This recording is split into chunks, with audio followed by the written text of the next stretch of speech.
remember that tragic moment in the 2006 FIFA World Cup final?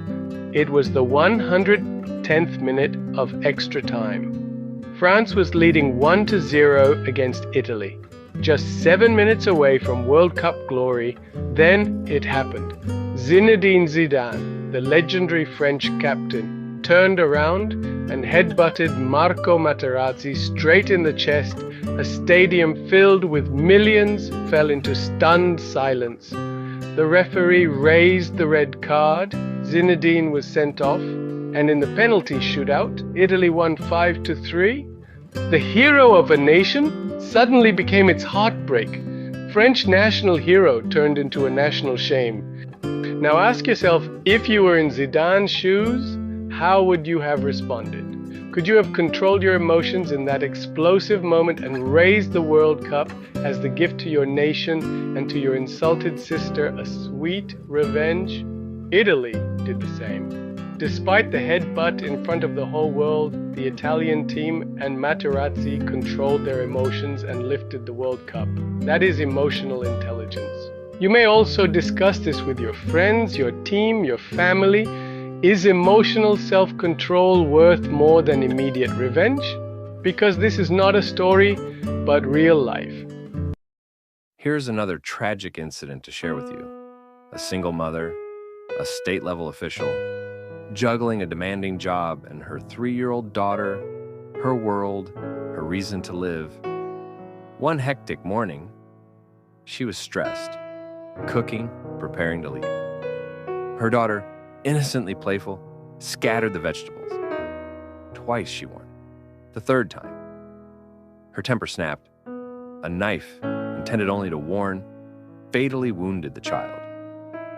That little girl never reached the hospital. And the mother, she'll live with deep pain the whole life. No words can measure her agony. Let me also add another tragic story. An incident of emotional failure. The farmer and his wife went to the paddy field in the morning, their baby in the cradle, guarded by their pet dog, their hero, Jimmy. The farmer and his wife returned home from the paddy field. Their baby was in the cradle, well protected by their pet dog, Jimmy.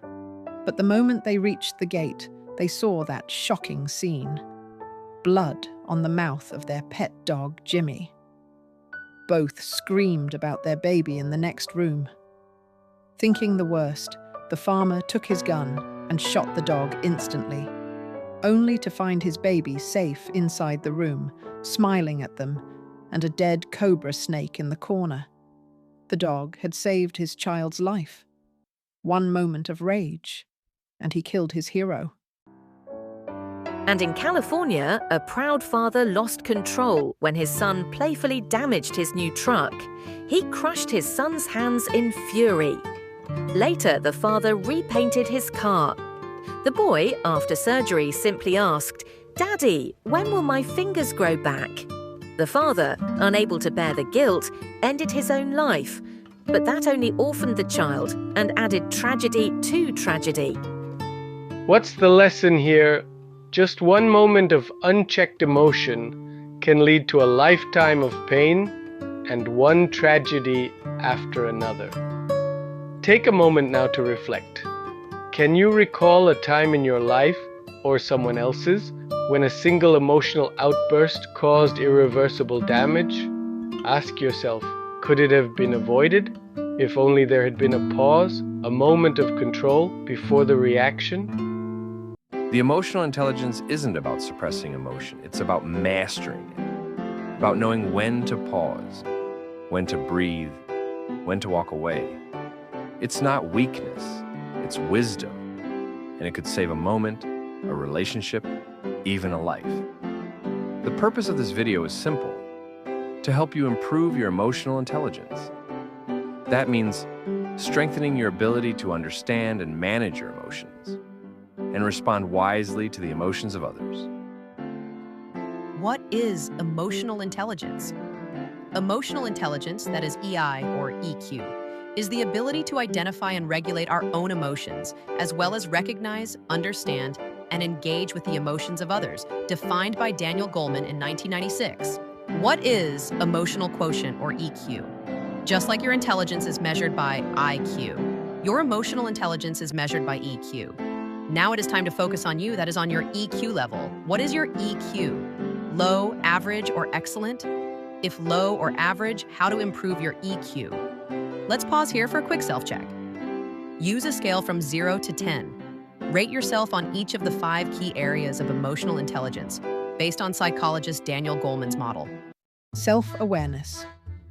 How well do you recognize your emotions? Self-control. Can you manage impulses and stay calm under pressure? Motivation. Do you stay driven and focused, even without external rewards? Empathy.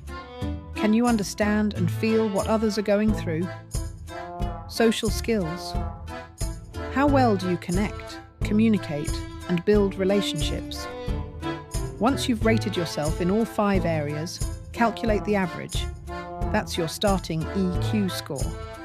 For example, a person's self score 5 in all the 5 categories. Total score is 25. When the total score is divided with the 5 categories, the result is 5. That is the EQ level of this example person. In the same way, find out your own present EQ level. If you want more insight, ask someone you trust, a friend, colleague, student, or family member, to rate you too. Now set a goal. Maybe you're at a 5 today. Aim for an 8 over the next 3 to 5 months. Growth in emotional intelligence takes time, but it's worth it. Would you like to take a more detailed EQ test? Are you also curious to learn practical ways to strengthen your emotional intelligence? Then don't miss the next video in the series, Emotional Intelligence Video 2.